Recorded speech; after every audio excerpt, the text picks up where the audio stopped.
বন্ধুরা, শুভ বিবাহ ধারাবাহিকের আজকের এপিসোডে দেখানো হয়েছে সুধার ভাই বোনরা তেজের বাড়িতে এসেছে সুধার হাত থেকে রাখি পড়তে। আর এটা দেখেই তরিতা বলে, এ কি দিদি ভাই, তুমি তোমার ভাই বোনদের এই বাড়িতে আসতে বলেছো, তা আবার আমাদের কাউকে না জানিয়ে। আর তোমাদেরও বলিহারি, এত বড় একটা ঘটনা ঘটে গেল, তারপরেও দিদিভাইয়ের কথা এই বাড়িতে আসতে লজ্জা করলো না, তাও আবার বিনা নিমন্ত্রণে। ঠাম্মি তখন সুধাকে বলে, বড়নাথ বৌমা, তুমি তোমার ভাই বোনদের এই বাড়িতে ডেকেছো? তখনই তেজ বলে, ঠাম্মি, সুধার কোনো দোষ নেই, আমি ওদেরকে এখানে আসতে বলেছি। এই বলে তেজ সুধার ভাই বোনদের বলে, এসো এসো, তোমরা ভেতরে এসো।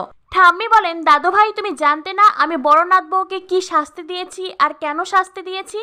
তেজ বলে, আমি জানতাম ঠাম্মি, পুষ্পরাগের নেকলেস সুধার পরিবারে কেউ চুরি করেছিল, আর তাই তুমি সুধাকে ওই বাড়িতে যেতে বারণ করেছিলে। কিন্তু ঠাম্মি, আমি তো তোমার নিয়ম ভাঙিনি, সুধা তাই বাড়িতে যায়নি, আমি সুধার ভাই বোনদের এখানে আসতে বলেছিলাম। তুমি একবার ভেবে দেখো না ঠাম্মি, আজ প্রত্যেকটা বোন তার ভাইয়ের হাতে রাখি পরাবে ভাইয়ের মঙ্গলের জন্য। আজ আমার বোনের আমার কাছে আছে বলে তারা আমার মঙ্গল কামনায় রাখি পরাচ্ছে, কিন্তু কাল যখন ওদের বিয়ে হবে তখন আমাদের মঙ্গল কামনায় কে রাখি পরাবে? সুধারও তো ইচ্ছে করে ঠাম্মি, আজ এই রাখি উৎসবের দিনে ভাইদের মঙ্গল কামনায় ভাইয়ের হাতে রাখি পরাতে।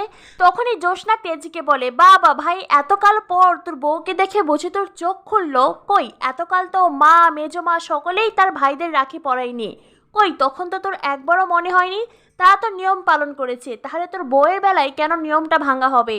তখনই একজন বলে, আসতে পারি? সকলে তাকিয়ে দেখে মেজমার দাদা এসেছে, আর দাদাকে দেখে মেজমাতা দারুণ খুশি, ছুটে গিয়ে দাদাকে প্রণাম করে।